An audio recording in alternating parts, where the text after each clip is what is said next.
Le foncier constitue un enjeu majeur de développement. Au Mali, c'est l'un des secteurs les plus problématiques. Entre les terrains vendus à plusieurs personnes, les faux documents délivrés et les installations anarchiques, ce secteur fait face à de nombreux défis. Comment l'expliquer? Quelles procédures suivent pour acquérir un terrain en bonne et due forme? En parlant de procédures, que faut-il faire pour acquérir un titre foncier et combien faut-il dépenser? Finalement, comment mettre fin aux litiges fonciers et désengorger nos tribunaux? Comment mettre le foncier au service du développement? C'est le titre de cette émission. Le développement avec nos spécialistes, c'est juste après le générique.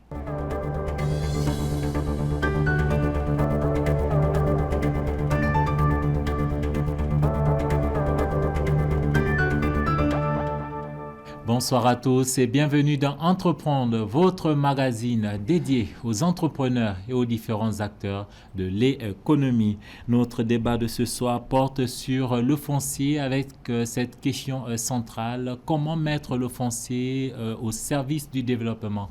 Avant d'en parler, je vous laisse découvrir le portrait de notre invité principal.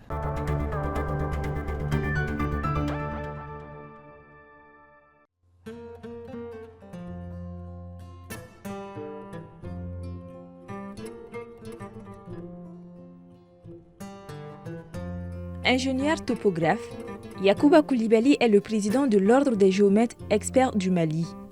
Monsieur Coulibaly est diplômé de l'École nationale d'ingénieurs de Bamako, spécialité topographie. Il a obtenu son diplôme en 1984 après avoir brillamment soutenu son mémoire sur le thème « La cartographie polyvalente du district de Bamako ». C'est d'ailleurs après cette étape qu'il a été recruté pour travailler sur cette cartographie polyvalente. Celle-ci tire son origine de la troisième composante du second projet urbain du Mali. C'est après cette expérience que M. Coulibaly a obtenu son agrément en topo et carto en 1994. 3 ans plus tard, c'est-à-dire en 1997, lui et bien d'autres ont commencé à entreprendre dans le secteur suite à la loi créant l'Ordre des géomètres et experts au Mali. Du niveau rural au niveau urbain, des lotissements au dossier. Pour les titres fonciers, ce géomètre expert a mis tout son savoir-faire au service du secteur public, mais surtout privé, ces 30 dernières années. Fort de ses compétences et sa longue expérience que M. Coulibaly est régulièrement requis par la justice pour faire des expertises pour des litiges fonciers, mais aussi par l'administration et les particuliers. YC de ses initiaux a fait plusieurs levées topographiques, certains pour faire de la retenue d'eau, des micro-barrages pour irriguer des périmètres et d'autres travaux de voies et de voiries. Membre du Conseil économique, social, environnemental et culturel, Yacouba Coulibaly y occupe le poste de président de la commission sciences, techniques et environnement. Il y représente les 4 ordres professionnels du BTP pour un mandat de 5 ans. Marié et père de famille, Yacouba Coulibaly, le président de l'Ordre des géomètres experts du Mali, est l'invité principal de Entreprendre.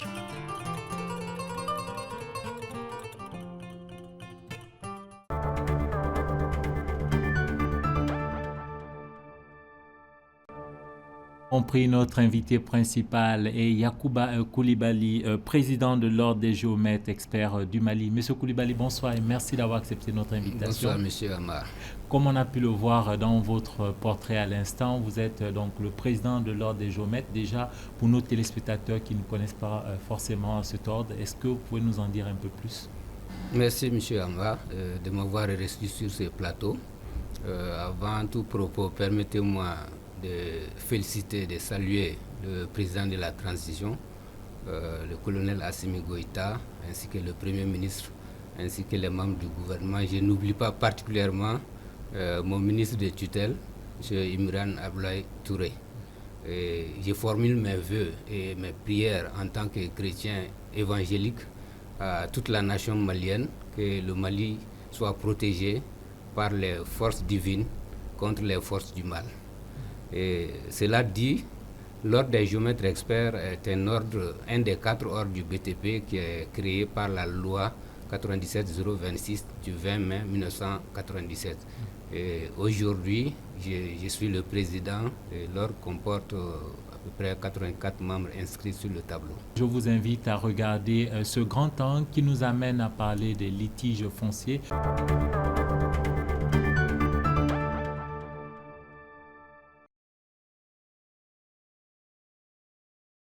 À l'instar d'autres pays du continent, le Mali fait face à de nombreux litiges fonciers dus notamment à la multitude d'acteurs évoluant dans le secteur. Quand tu prends le foncier dans sa dimension globale, elle n'est pas du tout facile en fonction des acteurs qui interviennent. Mais ce qui est sûr, que ce soit au Mali ou dans un autre pays, les fonciers c'est un volet sensible pour les gouvernants. Parce que je fais allusion aux litiges fonciers qui peuvent créer beaucoup d'ennuis à la population civile, compte tenu du fait qu'il y a certains intervenants qui ne sont pas de la profession. Selon les spécialistes, les spéculateurs sont à l'origine de nombreuses difficultés liées à la gestion du foncier au Mali. Ils sont aussi bien des agents immobiliers que des agents des services de l'État, des élus municipaux ou encore des autorités coutumières. À cela s'ajoutent d'autres difficultés. Il y a l'occupation anarchique, parfois du domaine public.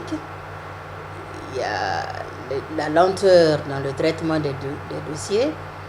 Et également, il y a la difficulté d'application de certaines décisions de justice. Quand je fais allusion à l'article 19 de la création de l'ordre des géomètres experts, qui dit en substance qu'aucun projet foncier ne doit être soumis dans le circuit d'approbation s'il n'est signé d'un géomètre, d'une société ou d'un groupe de géomètres experts.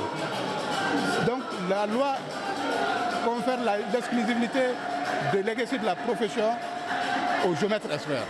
Mais malheureusement, comme je l'ai dit, il y a beaucoup d'intervenants qui ne sont pas des professionnels. Et pourtant, le nouveau code domanial limite les intervenants dans le cadre de la délivrance des documents administratifs concernant la propriété foncière. Avant, il y avait les titres précaires, il y avait les décisions qui sortaient dans les permis d'occuper, les permis à usage. Donc il y avait beaucoup d'actes administratifs qui intervenaient dans le cadre de la propriété foncière. Mais aujourd'hui, avec la nouvelle loi domaniale, seul le titre foncier est retenu comme document officiel pour les propriétés. Au regard des nombreuses difficultés qui entourent la gestion foncière en Afrique, plusieurs pays, dont le Royaume du Maroc, ont opté pour la digitalisation de l'ensemble du processus, ce qui leur a permis d'assurer une meilleure gestion du secteur. Au Maroc, le système foncier, comme dans d'autres pays, est complexe, il est très diversifié. Mais au Maroc, l'immatriculation foncière est une procédure qui permet de sécuriser le foncier. Cette immatriculation foncière occupe à peu près 90% du territoire. Aujourd'hui, avec les nouvelles technologies, ce processus est devenu 100% digital. Et donc tout ce qui est digital permet d'avoir une vue globale, rapide et précise sur l'état des lieux. Ce processus de numérisation est en cours au Mali afin de mettre fin aux litiges fonciers et aux spéculations foncières. Pour y arriver, les autorités ont mis en place le LINACAD, numéro d'identification nationale unique cadastral. Il permet de savoir l'identité d'une parcelle, son numéro d'identification nationale, son propriétaire, ses documents et son référentiel. Pour la notaire Maître Madina Koulibaly, le LINACAD est un plus. Ce LINACAD, les Maliens gagneraient davantage à s'approprier du concept, à accompagner le mouvement, et l'État a vulgarisé davantage pour que tous les Maliens comprennent l'avantage, la chance que nous avons à identifier chaque parcelle à un seul et unique propriétaire.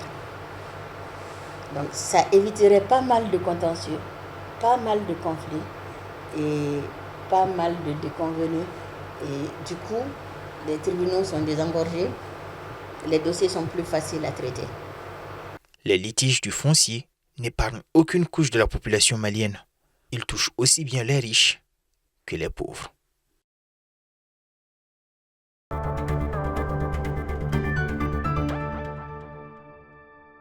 Monsieur Koulibaly, après ce reportage, j'ai juste envie de vous demander quel regard portez-vous sur le secteur du foncier? Bon, merci pour la question. Le regard que je porte sur le foncier, c'est que c'est un secteur qui sert de support, et des supports solides pour beaucoup de domaines. Quand on dit foncier, c'est la terre. Et la terre, aujourd'hui, les guerres entre les nations se font pour avoir la terre, qui regorge des ressources minières. Le foncier, c'est aussi les eaux et forêts. Le foncier, c'est le secteur primaire, l'agriculture, la pêche, l'élevage. Le foncier, c'est aussi le support pour les hommes d'affaires. Le foncier, c'est l'environnement. Il faut y prêter attention. On ne peut pas embellir l'environnement aussi sans la terre. Donc, en gros, le foncier, c'est un secteur clé dans le développement d'une nation. J'ai justement le plaisir de recevoir deux autres invités avec qui nous allons bien sûr échanger sur ce thème.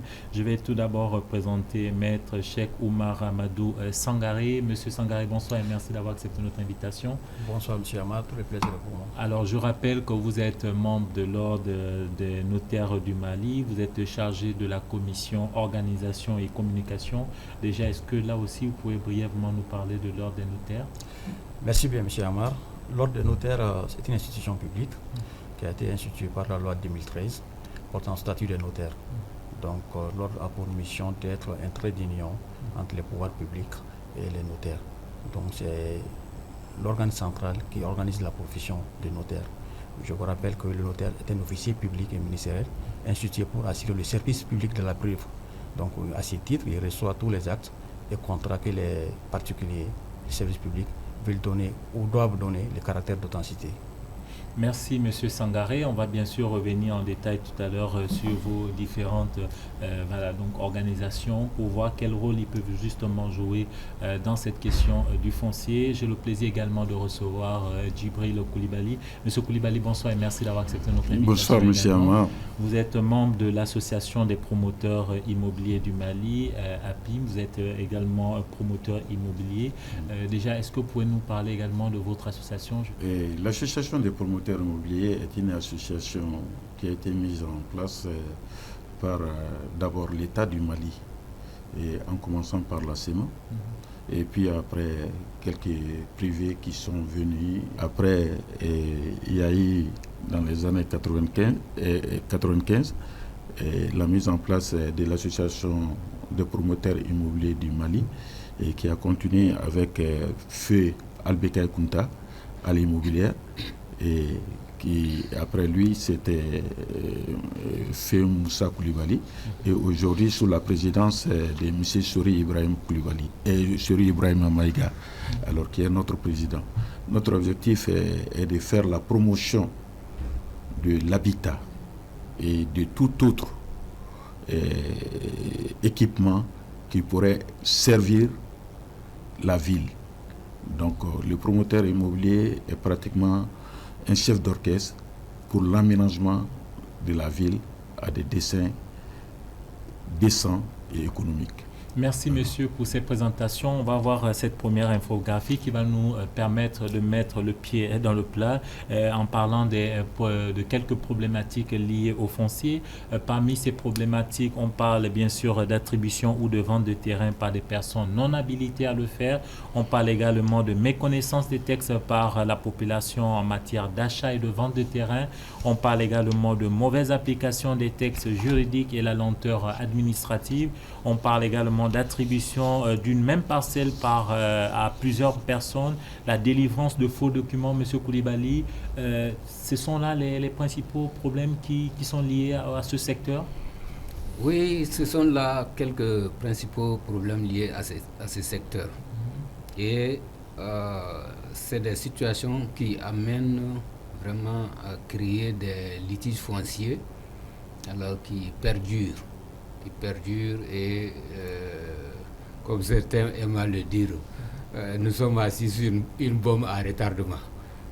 Voilà. Sinon, les problèmes, il y a les litiges fonciers, il y a l'interpellation aussi des géomètres experts.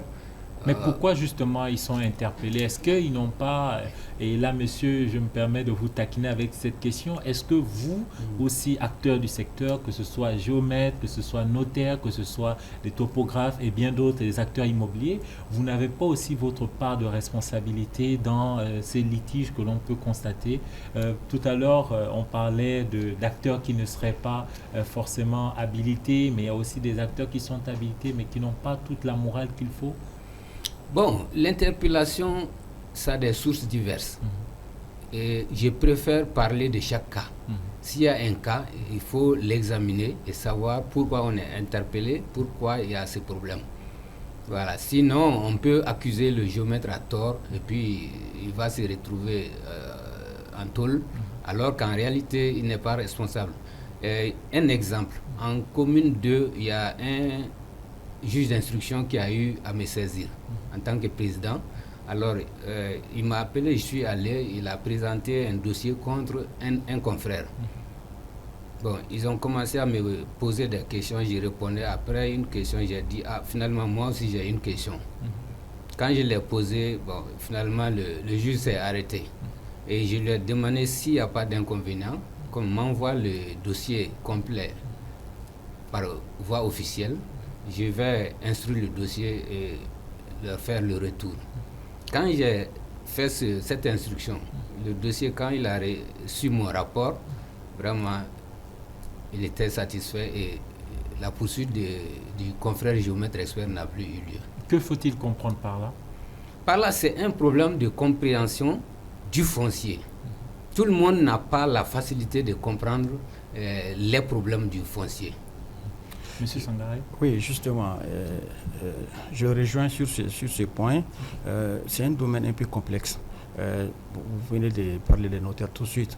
Parce que quand nous intervenons dans les cadres fonciers ou immobiliers généralement, c'est dans les cadres de transactions généralement. Et il y a deux aspects qui nous concernent. Le premier, ça, c'est l'aspect juridique et l'aspect fiscal.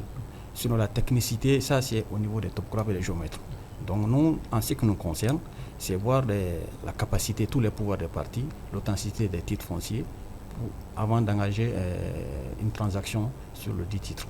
Et l'aspect fiscal, normalement, qui doit suivre cette opération de transaction immobilière aussi, doit être porté à la connaissance des parties qui désirent faire une opération d'achat ou de vente. Donc ça, c'est le rôle principal du notaire dans l'opération immobilière. Sinon, les autres opérations, bon, c'est vrai que c'est les géomètres, les topographes qui font ce travail technique-là. Justement, on va parler dans la seconde partie du titre foncier. Mais M. Koulibaly, la même question, comment expliquer tous ces problèmes qu'on rencontre dans le secteur en tant qu'agent, en tant que promoteur immobilier? Merci bien. Je pense que vous avez parlé d'un problème que tout le monde tourne autour de ces problèmes-là. Okay. C'est la non-application des textes. Et le Mali est le pays le plus riche en matière de textes. Comme on le dit généralement. Comme on a dit toujours, mais malheureusement, les textes sont souvent très mal appliqués en matière foncière. D'ailleurs, il y a un nouveau code dominal à ce niveau. Oui, au-delà du nouveau code dominal, je vais vous dire une chose. Il n'y a pas d'usine de fabrique de terre. Il faudra que les acteurs politiques, publics et tout le monde comprennent cela. La terre, elle est limitée. Et quand il y a un problème sur une terre, le problème peut dormir, mais il ne meurt pas. Premièrement, j'interpelle les acquéreurs de terrain. Peu d'acquéreurs vont voir les spécialistes pour l'acquisition d'un terrain. Ils ne vont jamais voir le topographe pour l'identification et savoir l'état juridique réel du terrain. Peu d'acteurs le font. Mais on vous reproche aussi d'être cher au niveau de vos... Non. Oui, des prestations. Des prestations. Non, donc, ce n'est pas une bonne raison. Ça c'est... en venant à ce point, moi je pense qu'il y a l'obscurantisme qui fait mener un acheteur d'une propriété foncière à ce point pour dire que le terrain est cher et le coût d'intervention des acteurs sont chers. Parce que quoi qu'il qu'en soit, quand on regarde les faits, au Mali ici, un acquéreur ne paie que maximum 10 ou 15% de ce qu'il met pour l'acquisition d'une parcelle. Donc, à ce point, et mieux, quand vous allez réaliser sur ce terrain, elle va prendre une autre valeur. Vous savez, même si on vous donne un terrain gratuitement et que vous arrivez à réaliser 2 chambres dessus, si vous avez acheté ce terrain à 2 millions, c'est que le terrain a pris une valeur avec les 2 chambres de 6 millions ou 7 millions. Qu'est-ce qui vous empêche, avant de l'acquérir, savoir ce que vous avez est un bon produit dans vos mains? Le géomètre, maximum pour aller faire l'identification de votre terrain sur le terrain et connaître l'état juridique, parce que lui, il est la première personne à savoir cela, ne va pas vous demander plus de 100 000 francs pour acheter un terrain pour sa mission de vérification. Le notaire, ça n'est une autre chose, c'est pour la sécurité juridique aussi, parce que c'est à travers le notaire, on ne légalise pas une vente de terrain au niveau de la mairie, ni non plus de la police ou de la gendarmerie, sauf s'il n'y a pas de notaire. Monsieur, on va justement revenir sur la procédure tout à l'heure. Mais avant, je vous invite à regarder cette autre infographie, cette deuxième infographie qui nous amène à parler des litiges fonciers. Si on ne prend que le cas de 2018, 2017 pour commencer, le médiateur de la République a reçu 290 plaintes donc en 2017.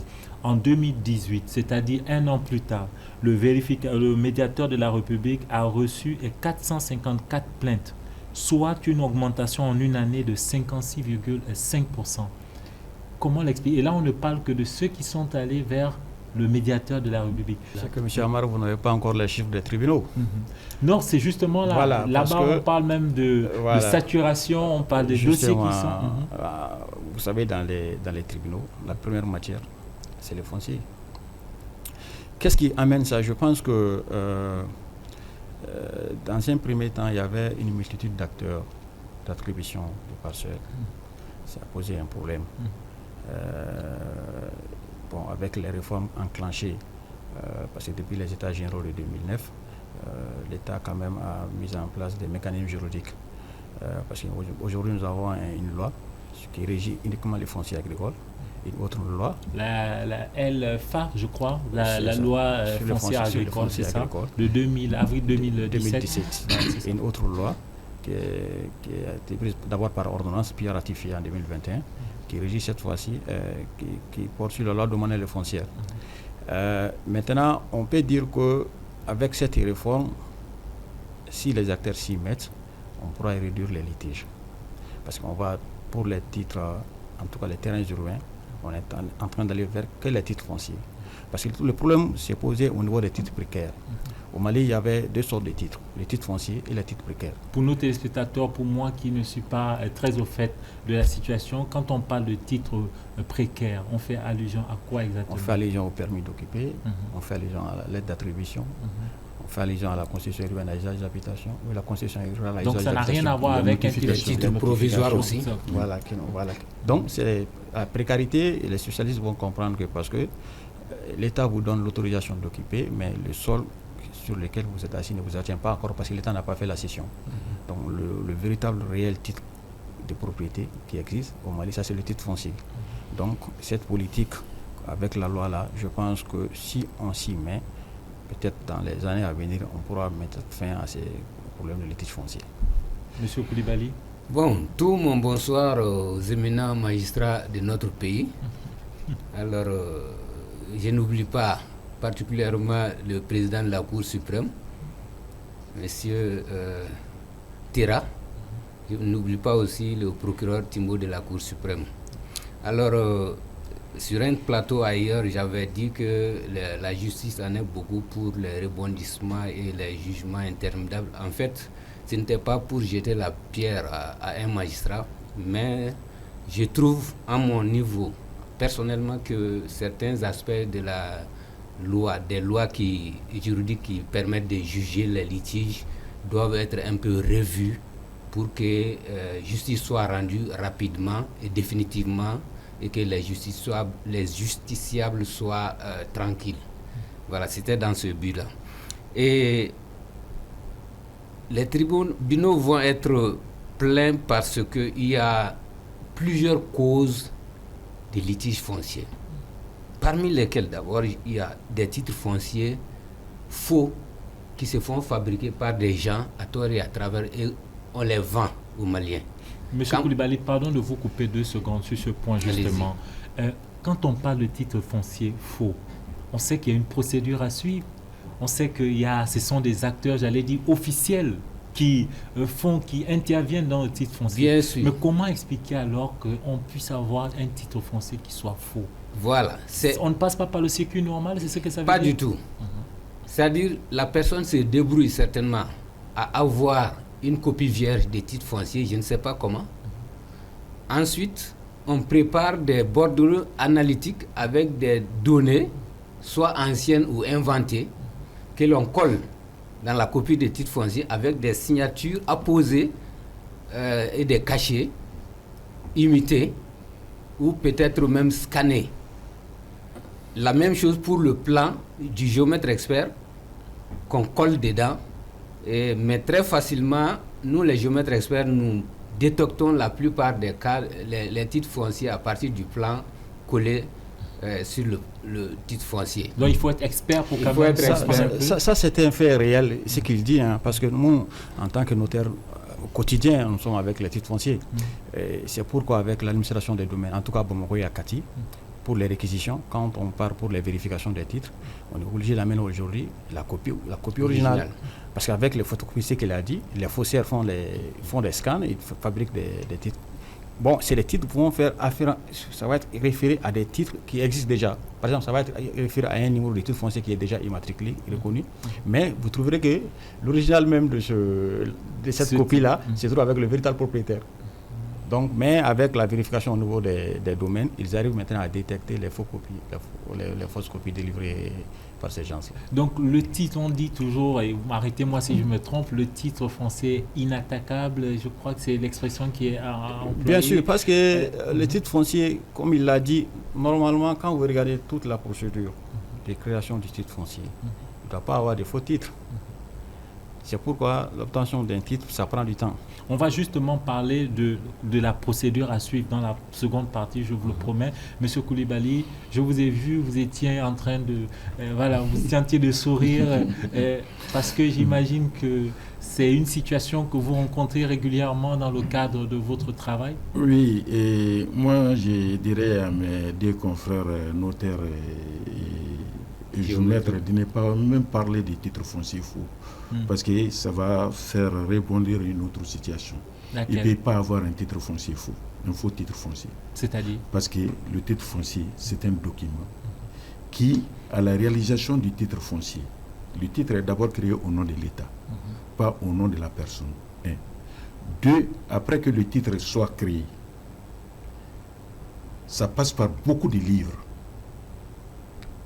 Donc, la simple vérification d'une réquisition en réalité sur un titre foncier pourra prouver que le titre est faux. Et quand vous regardez les données que vous venez de donner sur les plaintes au niveau des médiateurs, qui va à 50, 100%, même 500% en réalité, mais parce qu'il y a eu quelque chose qui n'a pas été fait. Ces fossoyeurs, ils sont dans tous les domaines, ils sont dans l'argent, ils sont dans tous les domaines, dans tous les documents. Mais parce qu'ils ne sont pas punis. À quelque part, quelqu'un n'a pas fait son travail. On va justement parce que ce point, sanctions. Avec vraiment une vérification, on peut savoir qui a fait. Parce que le titre foncier est le seul document.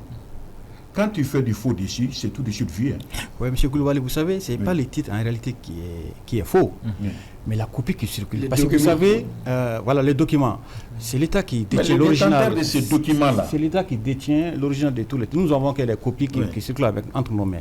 C'est ces copies-là qui sont, pour la plupart du temps, je crois qu'il veut dire que c'est ces copies-là qui sont falsifiées.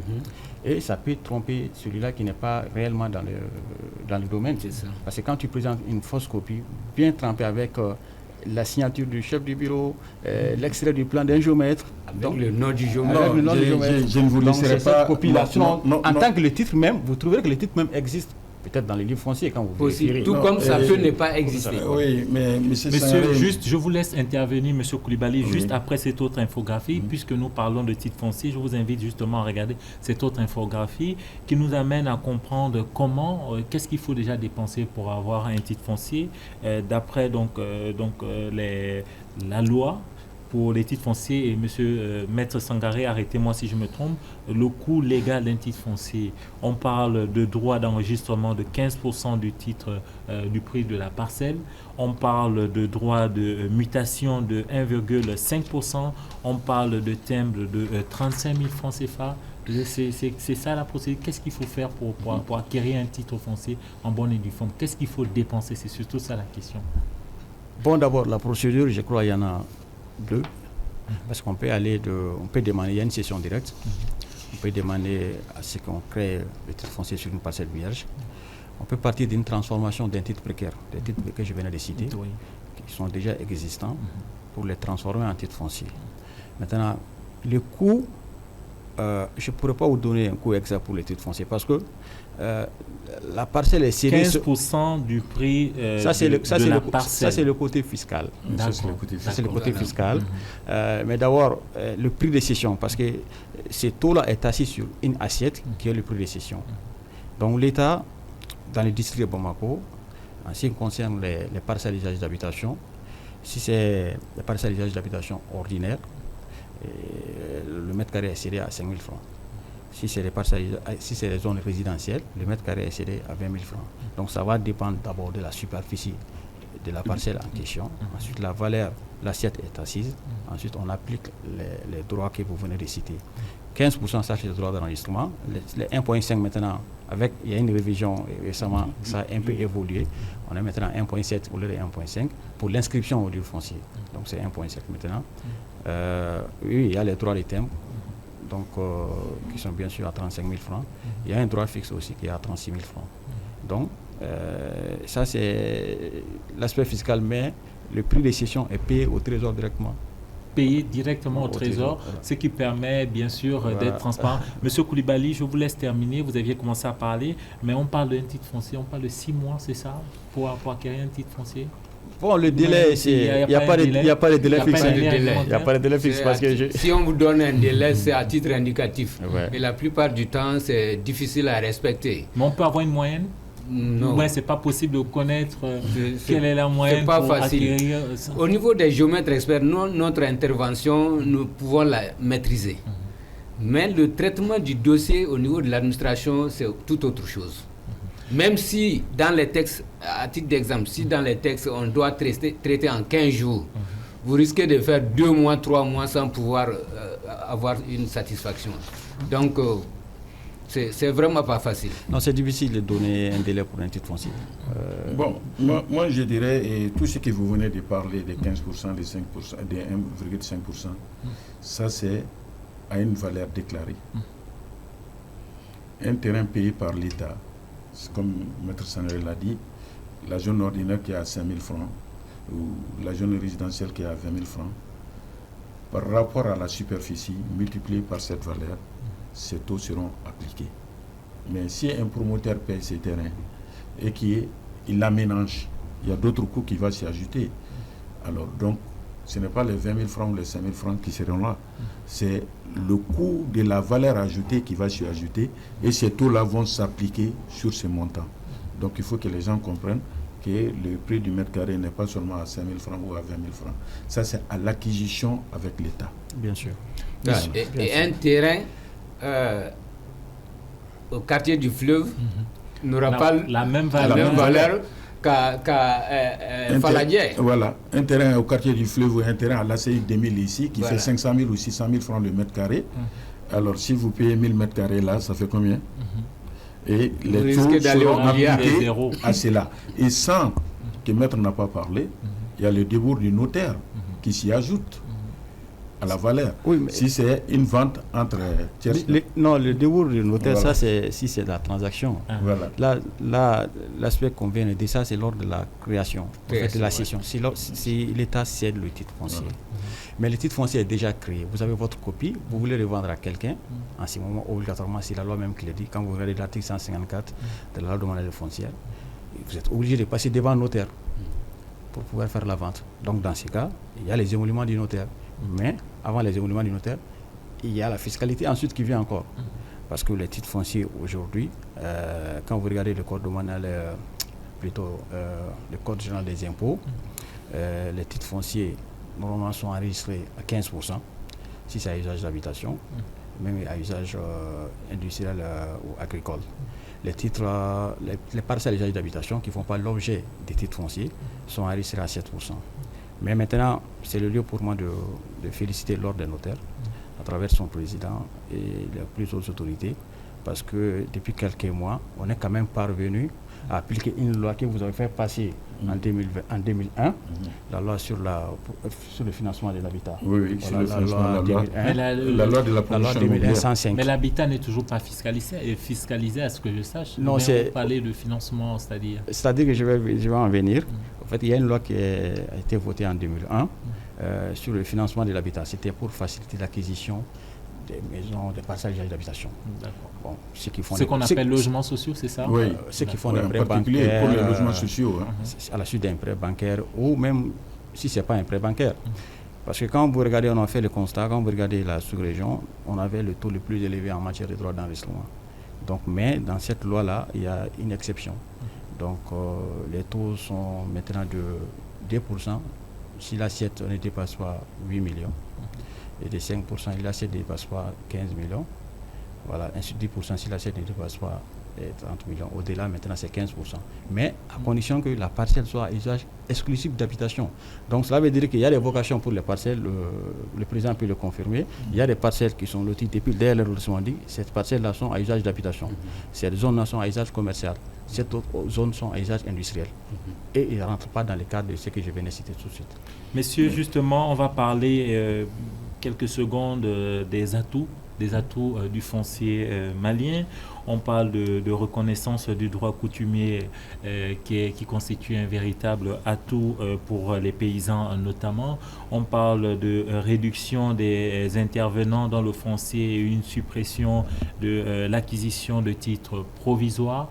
On parle également du foncier agricole. Maître Sangaré, vous en avez un peu parlé tout à l'heure. Le foncier agricole en parlant de support du secteur primaire, pour permettre justement au secteur, au pays d'atteindre la souveraineté alimentaire. On parle du foncier comme garantie pour les opérateurs économiques auprès des institutions bancaires.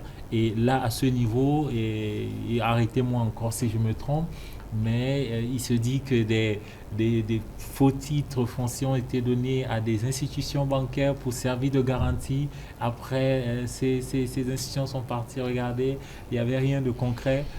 Comment, à ce niveau aussi, on peut l'expliquer? Monsieur Koulibaly. Bon, en parlant de cela, celui qui va apporter le faux titre au banquier, là, le banquier est plus instruit que cette personne. Vous le savez quand même. Plus instruit, ça je ne sais pas. Non, parce qu'un banquier, pour être un banquier, un responsable des banques, qui a fait beaucoup d'études pour arriver à ce point. Le banquier sait qu'il doit passer par des services pour la vérification de cela. S'il accepte, c'est qu'il y a un problème. Donc, ce côté-là, moi, je ne serais pas d'accord avec ça. C'est-à-dire, en parlant du titre foncier... Donc, pour vous, il n'y a pas de banquiers avec des faux titres fonciers, avec des titres fonciers qui n'ont pas la valeur qui devrait... Si les banques l'ont, ils l'ont fait exprès. Il parle de la valeur maintenant. Moi, je parle de valeur. Voilà, parce que moi, il n'y a pas les évaluateurs ici, les experts évaluateurs ici. Non, ce n'est pas une question d'évaluation. Non, parce que... Un banquier qui passe par son notaire, parce qu'aucun prêt bancaire n'est fait sans une convention. Non, justement. Et dans ces conventions de prêt, le notaire, avant de faire la convention de prêt, la garantie qu'on lui donne, il est obligé de s'informer si la garantie est réelle. Il passe peu de notaires passent par les géomètres, mais il doit passer par un géomètre expert pour voir l'état juridique du terrain sur place. Après, il doit passer par les services de domaine pour voir la situation juridique écrite dans le livre foncier. Non, le souci que M. Amar le souci de M. Amar, je pense que ça c'est au niveau de la valeur. Et à ce niveau, ce travail est fait par l'institution bancaire elle-même. Parce que là, c'est la banque d'abord qui procède à l'évaluation de la parcelle que la personne peut donner en garantie. Donc en ce moment, c'est les experts évaluateurs qui disent que telle parcelle, si c'est bâti ou non bâti, a telle valeur. Donc sur ça, les notaires, la convention elle est faite. Mais s'il y a une responsabilité, la responsabilité vient au niveau de l'expert évaluateur. Si la valeur ne correspond pas à ce qu'il a évalué. Monsieur Coulibaly, je vous donne la parole juste après cette autre infographie qui va nous amener à mieux comprendre la problématique du foncier au Mali. On parle d'un développement urbain galopant. Pour le district de Bamako, on parle de 2,2 millions d'habitants. Ça, c'était en 2020, d'après les statistiques de 2020. Aujourd'hui, ça a certainement augmenté. Mais d'ici à 2030, on parle de 5 à 6 millions d'habitants à Bamako. Et d'ici à 2050, on parle de 9 à 13 millions d'habitants à Bamako. Et ce que les experts, notamment le rapport d'analyse de la gouvernance foncière qui a été commandé par la Banque mondiale, explique que ces personnes, pour la plupart, vont s'installer sur les terres agricoles, vont s'installer de façon anarchique et ça va créer justement des bidonvilles. Ça nous ramène à notre problématique, le foncier aujourd'hui. Qu'est-ce qu'il faut faire justement pour anticiper, pour éviter justement ce genre de désagréments, M. Coulibaly? Merci, M. Amar. Je suis au regret de constater que nous quittons les problèmes sans que je ne puisse mettre le doigt sur un problème très intéressant. Non, justement, je vais le citer avant de passer. Bien sûr. Voilà, il s'agit de plusieurs personnes qui détiennent des permis ou encore des lettres et des bulletins, mais ils ne peuvent pas retrouver leur terrain, savoir où c'est, savoir les limites. Comment l'expliquer? Bon, la plupart des cas, c'est quoi? C'est que ce sont nos collectivités, les mairies, les préfets, les sous-préfets qui ont dû faire ces attributions-là, mais les lotissements sont en général faits par les gens qui ne sont pas agréés en tant que géomètres experts et qui se disent géomètres. C'est les entrepreneurs des travaux topo et carto, c'est aussi des gens qui n'ont même pas d'agrément. Alors ils font le lotissement, mais quand il s'agit de montrer les parcelles, il faut prendre 1000 ans. Vous les appelez, vous partez par exemple, si c'est le cercle qui a délivré l'acte, vous partez au cercle, on va vous dire, je vous donne le numéro du géomètre. On vous le donne, vous appelez en vain, vous ne le trouvez pas. Puis après, si vous le trouvez, il vous donne un rendez-vous pour aller vous montrer le terrain. Ça peut être rural, ça peut être une parcelle à usage d'habitation. Et puis après, le rendez-vous est faussé, la personne n'ira pas. Donc ça veut dire quelque part, il n'a pas envie de prendre ses responsabilités. Si tu as eu le courage de faire le travail, il faut avoir aussi le courage d'aller montrer. Et beaucoup craignent d'être appréhendés et d'être amenés à la justice. C'est la raison. Et pour revenir rapidement sur le développement d'ici de Bamako. Voilà. Je crois que ça, c'est un aspect très intéressant sur quoi il faut commencer à réfléchir et trouver des solutions pour anticiper, comme vous l'avez dit. Alors, l'anticipation, moi, en tant que technicien, je dis qu'il est temps pour nos autorités de penser à la copropriété. C'est-à-dire? C'est-à-dire construire des grands buildings à plusieurs niveaux et les gens vont y habiter. Sur une parcelle par exemple, un îlot de 40 sur 40, vous allez trouver que probablement ça fait 4 parcelles, 6 parcelles au maximum. Alors, si vous construisez un grand immeuble là-bas, avec beaucoup de niveaux, alors vous allez habiter beaucoup de familles, plus que les familles qui se trouvaient sur les 40 sur 40. Donc, c'est ça la copropriété. Ceux qui sont en étage, eux aussi, ils auront leur propriété. Les titres verticales. C'est ça. Donc, il est temps de construire à la verticale plutôt que de continuer à s'étendre. Un peu le système chinois, c'est-à-dire... Tout à fait. Tout à fait. Les Chinois sont en avance et j'ai eu à visiter là-bas. Pas seulement les Chinois, mais toutes les nations. Vous parlez Bamako et Paris, qu'est-ce que Paris dirait? Qu'est-ce que la Chine dirait? D'autres capitaux. Capitales comme le Nigeria et autres. Il faut mettre frein à quelque chose. Quoi? la distribution anarchique des terrains. La distribution anarchique des terrains. Ça, c'est la première des choses qui s'est fait par certaines collectivités, qui sont à la mairie, les préfectures, autres. Et deuxièmement, il a marché sur notre pas et respecter les promoteurs immobiliers dans leurs programmes, qui puissent aller vers des programmes verticaux et non des programmes horizontaux. Donc, aujourd'hui, la terre est grande, mais elle n'est pas suffisante. Il n'y a pas d'usine de fabrique de terre. Et généralement, où l'intérêt des gens se trouve, c'est là où ils sont. Donc, il faut une nouvelle réorganisation de l'habitat au Mali pour arrêter ces freins-là. Arrêter les lotissements arbitraires qui n'ont aucun sens. Parce que vous savez, il y a certains quartiers, quand vous voulez aller là-bas, s'il y a un problème, même s'il y a un feu dans ces coins-là, le sapeur-pompier ne peut pas rentrer. Parce qu'il n'y a pas de route, il n'y a pas d'accès, ni rien. Il y a une grande maladie. L'air ne circule pas comme il le faut. Nous avons vu le cas de Covid et autres là, ici. Mais est-ce que ce n'est pas aussi parce que dans certains quartiers, dans certaines parties du pays, les gens vont s'installer dans des endroits et l'État vient après? Justement, c'est ça que j'allais dire. Chez nous, il dit le lotissement. Chez nous, moi, je pense qu'on fait plus de redressement que de lotissement. Parce que s'il y a lotissement, ça peut éviter beaucoup de problèmes. Parce que dans ce cas, l'État va d'abord lotir, viabiliser, ensuite attribuer les lots. Mais dans la plupart des cas chez nous, c'est que la population s'y est déjà installée pendant des années. Ensuite, puisqu'il y a de l'anarchie, on va mettre de l'ordre.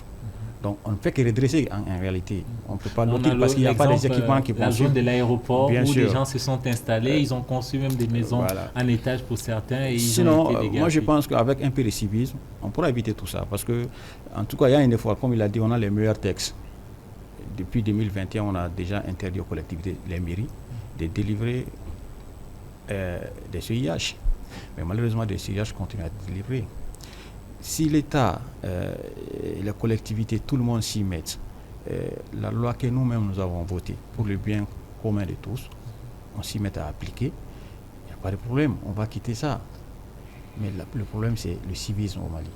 Voilà. Et en complément, il faut que l'État s'assume pour être le gendarme, pour surveiller tout autour de la grande ville, pour éviter les installations anarchiques qui finissent par aboutir à des quartiers non lotis, à des quartiers spontanés, comme il l'a dit, qu'il faut redresser. Et en redressant, on n'a pas satisfaction, comme si on faisait un lotissement planifié.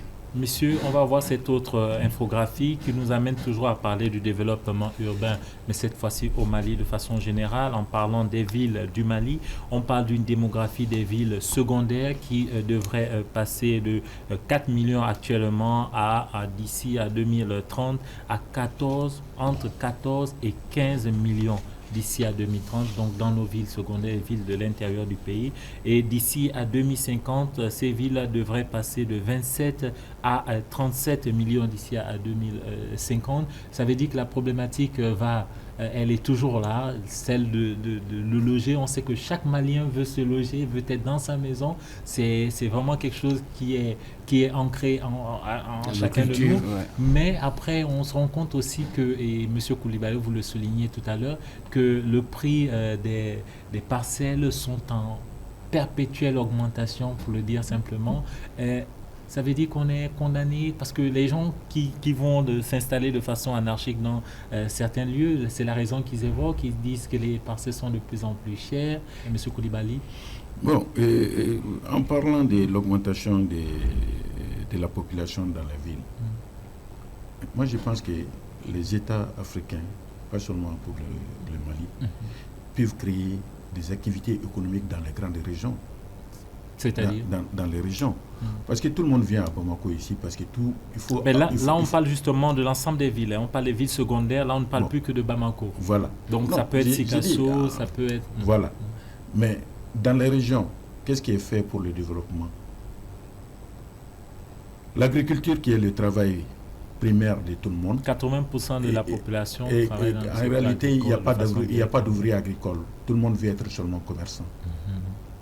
En réalité, il n'y a pas d'ouvriers agricoles. Vous voulez faire l'agriculture aujourd'hui, le premier problème que vous rencontrez, c'est qu'il n'y a pas d'ouvriers agricoles. Et il n'y a pas d'usine de transformation, même si on fait les produits. Et on a des produits agricoles. Donc il faut que l'État, nos États pensent à créer l'industrie dans tous les domaines pour faire arrêter comment on appelle l'immigration au niveau des grandes villes, l'exode rural. Et tout le monde laisse l'agriculture pour venir ou dans les mines, qui finit en réalité quand tu fais 6 mois de mine, tu as réduit 30 ans de vie. Parce que ce qu'on trouve là-bas comme nourriture ou autre, c'est déjà des produits. Voilà, c'est un autre problème. Ce n'est pas mon domaine. Mais que nous pensons déjà à aller vers l'industrialisation de nos villes qui puissent arrêter ces événements.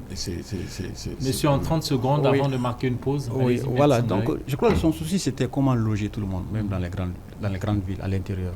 Moi, je suis notaire à Kita. C'est une nouvelle région. Je profite pour faire un clin d'œil à la population de Kita.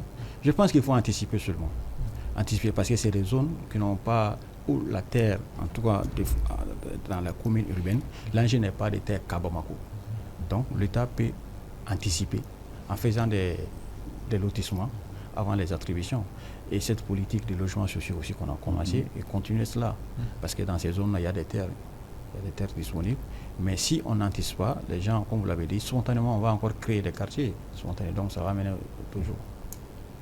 M. Koulibaly. Oui, vraiment, je suis d'accord avec ce que mes camarades ont dit. Hein.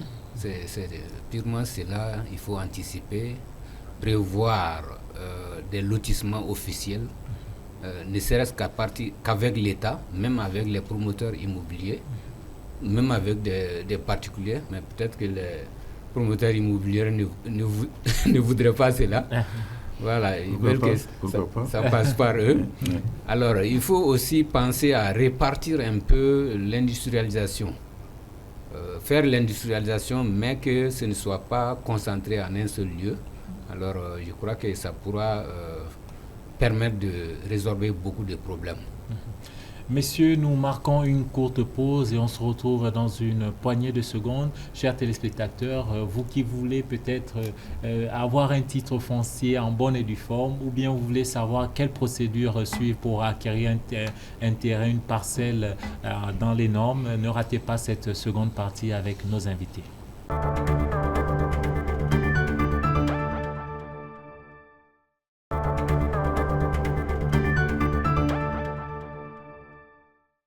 Rebonsoir et merci de suivre Entreprendre. Je vous rappelle que notre thème ce soir est comment mettre le foncier au service du développement. Et pour en parler, je suis en compagnie de trois experts, dont le président de l'ordre des géomètres experts du Mali, Monsieur Yacouba Koulibaly. Monsieur Koulibaly, merci d'être sur ce plateau. Merci. J'ai également le plaisir de recevoir Monsieur Djibril Koulibaly. Il est membre de l'association des promoteurs immobiliers du Mali. Merci M. Koulibaly d'être resté sur le plateau. Maître Cheikh Oumar Amadou Sangaré, membre justement de l'organe de l'ordre des notaires du Mali, est également sur ce plateau. Merci Maître Sangaré. Merci bien. Messieurs, on va poursuivre en regardant ce point de vue du président du patronat qui va nous parler de la digitalisation du foncier pour répondre aux nombreux défis du secteur. La digitalisation du foncier est aujourd'hui chose absolument indispensable pour améliorer la transparence, l'efficacité et la sécurité dans la gestion du foncier. Cette digitalisation permettra d'enregistrer les transactions foncières, de demander des titres de propriété en ligne, ce qui simplifiera grandement les processus administratifs et aussi réduit les occasions d'avoir un corrupteur et un corrompu. Ça permettra de représenter de manière précise les limites des parcelles et les caractéristiques géographiques des terres, d'assurer les investisseurs et les propriétaires terriens contre les risques de conflit, et ensuite contribuer à protéger les droits fonciers des populations locales. Le foncier n'est pas fiscalisé dans notre pays. Et un des avantages de cette digitalisation et qu'elle sera un moyen pour l'État de créer de la richesse sur le foncier bâti et non bâti. Cette interview a été donc réalisée au patronat lors de la rencontre professionnelle qui portait sur la digitalisation du foncier au Mali. Monsieur Coulibaly, Maître Sangaré, Monsieur Coulibaly également, la digitalisation peut permettre de, peut-être pas résorber, mais peut permettre d'améliorer les choses au niveau du secteur. Monsieur Coulibaly, je vais commencer par vous. Oui, tout à fait, je suis d'accord. La digitalisation, elle est indispensable. Il faut la mettre en pratique, l'appliquer. Ça permet de maîtriser les données. Et en maîtrisant les données, ça va réduire en grand nombre les problèmes qui sont perçus au niveau de la gestion foncière. Monsieur Coulibaly. Il y a un problème de volonté politique en cette matière. Nous avons toujours parlé de cela. Et moi, je dirais, ayant travaillé avec des topographes avant d'être promoteur immobilier, le Mali était l'un des pays les plus avancés en matière de digitalisation, qu'on peut le dire aujourd'hui. Parce que nous avions des meilleurs ingénieurs qui étaient à l'IGN, à l'Institut de géographie nationale du Mali, qui savaient faire des travaux en ces matières-là. Et dans les années 2000, on a vu que tous les levées topographiques qui avaient été faites ont été faits par des systèmes des GPS que je crois M. Coulibaly pourra nous dire parce qu'il a travaillé dans la quartier à Karpol. Alors pratiquement on avait un cadastre déjà bien organisé. On a fait des rencontres où on a parlé du cadastre qui était à 3 milliards et d'autres rencontres le cadastre est revenu à 20 milliards et jusqu'à aujourd'hui le Mali n'a pas son propre cadastre. C'est ce qui explique en partie la situation. Oui, la digitalisation vient de là. Parce que si le cadastre n'est pas bien mis en place aujourd'hui, tout ce qu'on parlerait de digitalisation, c'est rien. Dans tout le monde aujourd'hui, vous avez un service de cadastre qui, n'importe quelle plante que vous trouverez dans la forêt classée, vous trouverez qu'elle a sa position. Mais on est en train de nous masquer à présent, mettre la poussière au jeu pour dire que, et aujourd'hui avec le NINACAD qui doit faire partie, parce que c'est un bon travail, mais qui doit être associé à la création du titre foncier. Ce n'est pas le cas aujourd'hui? Malheureusement, ce n'est pas le cas, parce que le NINACAD qui est là aujourd'hui, qui est un bon travail, qui permet d'identifier les parcelles et que vous pourrez les visionner, est en train d'être utilisé par des spéculateurs pour en faire un second document de propriété foncière, qui est un problème. Alors que le document de propriété foncière, c'est le titre foncier seulement aujourd'hui. Donc quand on va parler de la digitalisation du foncier, c'est à partir des titres fonciers. Premièrement, rattacher tous les titres fonciers qui ne sont pas été rattachés avec le NINACAD et avec les géomètres experts en la matière pour commencer le cadastre et le finaliser. C'est un travail qui est bien fait d'aujourd'hui, ils peuvent l'assimiler. Monsieur Coulibaly. Voilà, en effet, le cadastre, le service est créé. Alors, il fut un moment où ça n'y était pas du tout. Il a parlé de Karpol. Effectivement, Karpol a commencé un travail qui a servi de support dans un premier temps, mais concernant Bamako seulement. Karpol, c'est quoi? C'est la cartographie polyvalente du district de Bamako, et c'est le thème de mon mémoire de fin d'études. Voilà. Donc, ce résultat-là, ça a permis d'avoir des données numériques, mais cartographiques.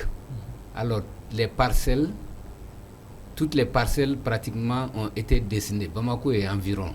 Seulement Bamako et environ. Uniquement.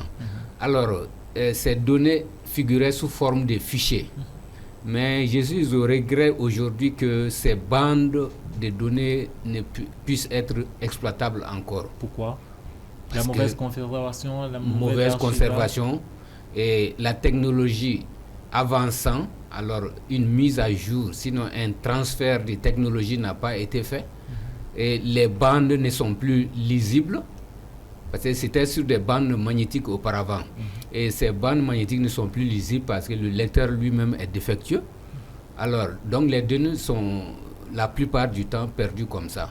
Monsieur Coulibaly, vous parliez de Ninacad. Justement, c'est notre cas d'école que je vous invite à suivre.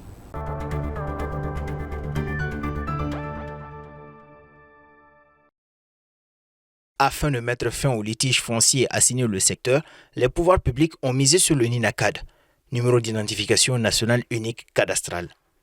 Il permet de connaître l'existence d'une parcelle, son propriétaire, mais aussi les documents et de créer un référentiel.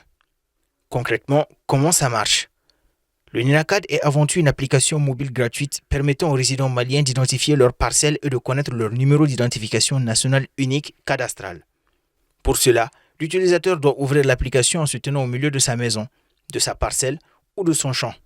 Une carte de la parcelle s'affichera ensuite sur l'écran du téléphone. En cliquant simplement sur sa parcelle, l'utilisateur pourra voir son numéro Ninacad et le sauvegarder sur son téléphone en cliquant sur le bouton photo. Pour finaliser l'enregistrement, l'utilisateur doit se rendre au bureau du secrétariat permanent de la réforme domaniale et foncière avec les documents nécessaires. Selon le responsable du SPRDF, le colonel-major Chekne Mamadou Djefaga, 1 million de parcelles ont déjà été numérisées à Bamako et ses communes limitrophes depuis le lancement de l'application. Donc la digitalisation va permettre d'abord de mettre fin à la spoliation foncière. C'est-à-dire que toutes les informations seront numérisées, seront connues. On saura que telle parcelle existe, telle parcelle a un Ninacad, qui est le propriétaire, quels sont les documents qui sont sur ça. Donc ça, c'est très important. Et ça permettra aussi de créer un référentiel. Le référentiel, c'est quoi? Si vous avez beaucoup d'acteurs aujourd'hui qui travaillent sur un sujet, il faut que ces acteurs-là s'adossent à un élément. Et un repère, c'est ça le Ninacad. Donc ça permettra d'éviter les erreurs, ça permettra d'éviter les doubles et les multiples attributions. À travers cette numérisation, l'État entend stopper les conflits et autres litiges liés au foncier tout en stimulant l'investissement. Pour les spécialistes, cette numérisation va permettre de créer une référence unique et infalsifiable, simplifier les transactions foncières et réduire les risques de fraude, protéger les investisseurs et les propriétaires fonciers, mais surtout contribuer à la protection des droits fonciers des populations locales.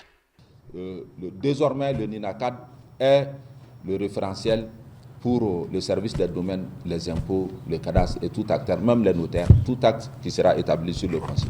Sur les 1 million de parcelles que nous avons repérées, que nous avons géolocalisées et puis géoréférencées, avec chaque parcelle à sa position exacte, nous avons attribué à chaque parcelle un Ninacad. Donc, c'est avec ce Ninacad-là que les informations attributaires qui sont collectées sur les propriétaires et les informations géographiques sont liées dans la base de données et qui nous permet de situer chaque parcelle et de visualiser chaque parcelle. Notons que pour le moment, le Ninacad ne couvre que Bamako et quelques périphéries.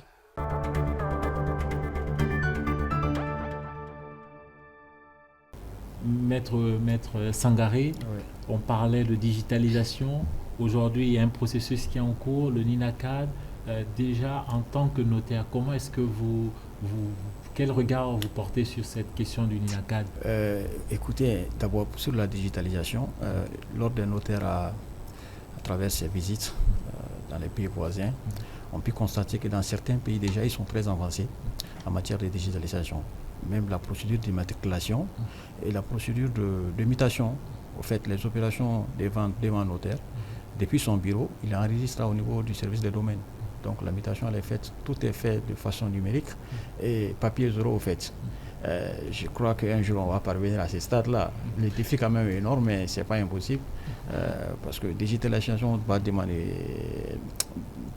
Bon, il y a d'autres facteurs qui vont rentrer en compte, mais bon, je pense qu'on peut y arriver dans les jours à venir. Monsieur, on a beaucoup parlé des spéculateurs qui sont autour, qui font entre guillemets le désordre, qui vendent des parcelles qui ont été déjà vendues au préalable. Avec cette digitalisation, le fait qu'il y ait moins de contacts, ça peut donc régler ces problèmes de corruption, de spéculateurs et tout ça? Oui, tout à fait. Ça peut beaucoup réduire. Et le Ninacad, en réalité, c'est une bonne chose, mais nous commençons à avoir des inquiétudes. C'est là à quel niveau on constate qu'il y a des gens, des usagers qui pensent que le Ninacad a une valeur soit égale au titre foncier, soit supérieure au titre foncier. C'est un numéro conçu qui va être reconnu nationalement et qui va être attribué à chaque parcelle du Mali. Et cette opération aussi a commencé par Bamako et environ d'abord. Voilà, chaque parcelle identifié au Mali sera immatriculé. Un peu comme le NINA, tout simplement. Exactement comme le NINA pour les personnes. Voilà, donc si cela est fait, on sera en mesure, par un clic sur l'écran, pour savoir la parcelle-là, quelles sont ses dimensions, sa superficie, à qui ça appartient, ainsi de suite. Donc si tout cela est bien géré, bien arrangé, bien coordonné, je crois qu'on va sortir de beaucoup de problèmes. Je rappelle qu'on a invité les autorités, celles qui sont en charge, que ce soit du NINACAD ou même du secteur de domaine. Mais malheureusement, notre demande, notre invitation est laissée rester lettre morte. Et c'est bien dommage parce que nos téléspectateurs auraient pu avoir d'autres éclaircissements. Et ce que je vais dire de mieux encore, parce que comme j'ai dit, le NINACAD, elle n'a ni la valeur ni moins, ni plus du titre, mais qui doit être un document à la procédure de la création du titre foncier. Et ce qui prévoit avoir le numéro de NINACAD aujourd'hui comme document final, c'est mieux qu'ils cherchent à comprendre mieux l'état juridique du terrain. Parce que beaucoup de NINACAD aujourd'hui sont créés sur des titres des gens que les spéculateurs sont allés faire. Pour nos téléspectateurs qui nous regardent actuellement, qui se disent par exemple, qu'est-ce que moi je veux acheter un terrain, comment je dois faire pour éviter les litiges, comment je dois faire, par exemple j'ai un terrain, je veux avoir un titre foncier, quelle procédure je dois suivre. Monsieur, je veux vous entendre. Je vais commencer par Monsieur Koulibaly. En tant que géomètre, il me semble que on doit commencer vers vous, c'est bien ça? Oui, tout à fait. Comment ça se passe? Tout à fait. Si un client veut acheter une parcelle, il est mieux pour lui d'approcher un géomètre expert, alors lui présenter les documents, alors chercher à savoir si, d'abord chercher à connaître la position géographique de la parcelle à travers le géomètre expert, parce qu'on peut lui montrer un terrain qui n'est pas réellement le document dont il détient. Donc le géomètre expert, ça lui... Voilà, va le dire, ce terrain, c'est le vôtre. Voilà, la parcelle que vous détenez, c'est exactement le terrain qu'on vous a montré. Ou bien ce n'est pas ça. Je donne un exemple.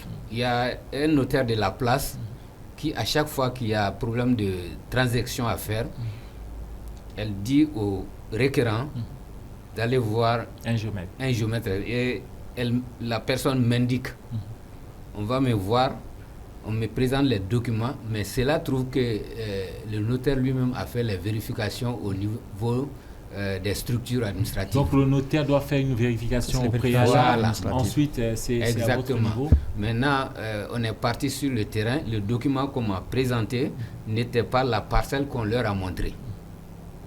Et j'ai posé assez de questions. Finalement, j'ai pu découvrir que la personne en question détient au moins 2 titres fonciers, mais elle s'est trompée pour lui donner le document où lui il habitait, au lieu de donner le document de l'autre parcelle qu'il veut vendre. Justement. Donc il y a ce problème-là qu'il faut... Donc ça commence, il faut commencer chez vous. Je veux acquérir un... Si c'est la transaction. Si c'est la transaction. Voilà. Mais si vous n'avez pas encore trouvé de parcelle, je pense que le promoteur immobilier est là. C'est le promoteur immobilier. Voilà. Donc si je comprends bien, quand on a la parcelle, on commence chez le notaire. Ça, c'est pour faire la transaction administrative. Les vérifications. Ensuite, on vient chez le géomètre pour l'identification. Pour l'identification de la parcelle. Et après, on va chez qui? Si c'est identifié, tout est OK. La vente, c'est fait. Le notaire. Alors, quand on veut acquérir une parcelle, on vient pas forcément chez les promoteurs immobiliers. Pas forcément. Mais disons, quelqu'un qui veut acquérir un terrain facilement, il peut venir chez le promoteur immobilier. Alors, vous avez touché d'un problème où tous nos frères qui sont à l'extérieur sont victimes de ces situations. En passant par un promoteur immobilier, le promoteur immobilier ne veut pas des histoires d'abord. Il faut qu'on comprenne ça. Il veut faire un programme propre, il travaille avec les institutions, il veut garder sa clientèle. Le promoteur immobilier, pratiquement, c'est un homme averti en la matière foncière. Lui-même, il a acquis d'une source bien valable avant de mettre son argent pour l'aménagement. Et maintenant, quand il veut le vendre, il veut garder sa clientèle aussi à lui. Mais je dirais à tout acquéreur de terrain aujourd'hui, quand vous voulez acheter un terrain aujourd'hui, ne vous fiez pas à la vérification seulement administrative Vous voulez un terrain, vous partez chez le notaire. Les notaires ne travaillent pas sur tous les documents aujourd'hui.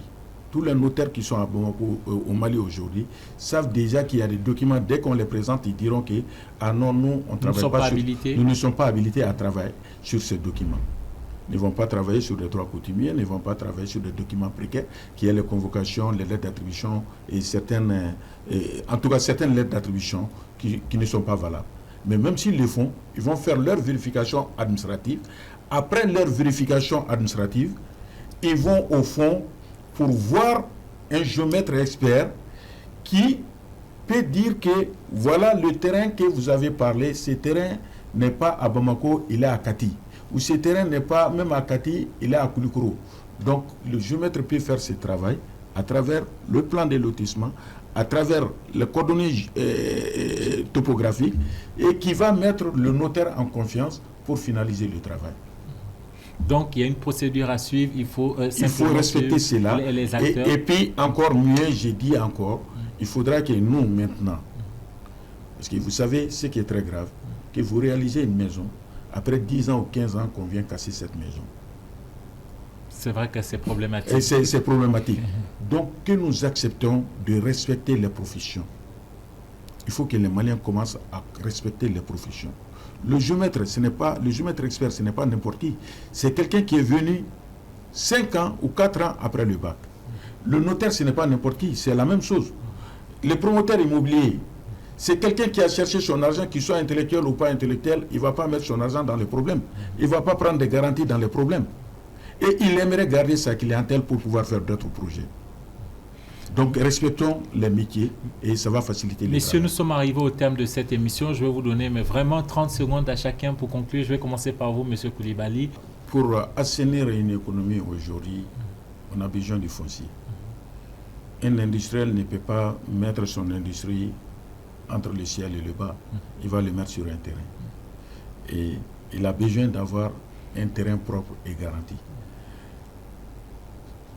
Une institution financière, que ce soit la banque ou d'autres, s'ils veulent accompagner un industriel ou un opérateur économique, ils lui demandent des garanties.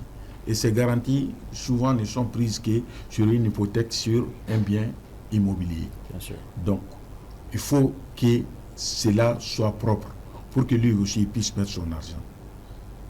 Et pour une bonne politique nationale, il faudra bien que le bien immobilier soit bien réparti pour tous les secteurs. Donc, les mauvais lotissements, comment on appelle, les occupations illicites nuisent ces problèmes-là. Parce que l'État a besoin de mettre toute structure dans une ville à sa place. Un hôpital, on ne peut pas le mettre à la place d'une prison. Un dépôt d'ordures, on ne peut pas les mettre au milieu où les gens habitent. Donc, ce qui pose des problèmes. Donc, il faut respecter la structuration. On doit respecter. Et aussi mieux, j'aimerais, ce qui est très important, que la justice puisse travailler avec l'administration des domaines pour mieux comprendre certains problèmes du foncier. Et cela va nous arranger à tous. Je vous remercie. Maître Sangaré, oui. Comment mettre le foncier au service du développement? Pour répondre à notre thème. Moi, je pense que le processus est déjà enclenché. Comme je dis, avec les réformes qui sont en cours, si on arrive bien à respecter les textes, on pourra s'en sortir et dire aux citoyens, ceux qui veulent acquérir des parcelles, de passer par les voies légales, les voies désignées, au fait. On ne peut pas, entre deux personnes, se donner l'argent au bout du coin de rue pour dire que j'ai acquis une parcelle. Ensuite, venir voir le notaire pour formaliser. Il faut d'abord commencer par le notaire. Tant qu'il y a transaction, le mieux c'est de commencer par le notaire. Il va vous donner les conseils qu'il faut avant de vous engager. Sinon, après, vous avez déjà donné votre argent, au bout de la rue, le notaire n'était pas là-bas, il se trouve que la parcelle n'est pas bonne, vous vous trouvez dans les problèmes et c'est la justice. En passant par un notaire, ça nous garantit moins de problèmes? Ça vous garantit moins de problèmes parce que le notaire va vous donner tous les conseils utiles et nécessaires pour la transaction en cours. Monsieur Koulibaly, Oui. La même question. Oui. On parle de développement, on parle de foncier, on connaît tous les problèmes qui sont autour, mais comment faire en sorte que ces problèmes soient derrière et que tout le monde regarde vers le développement du pays à travers le foncier? Oui, le développement passe par le foncier. En réalité, je l'ai déjà dit au début que beaucoup de secteurs reposent sur le foncier.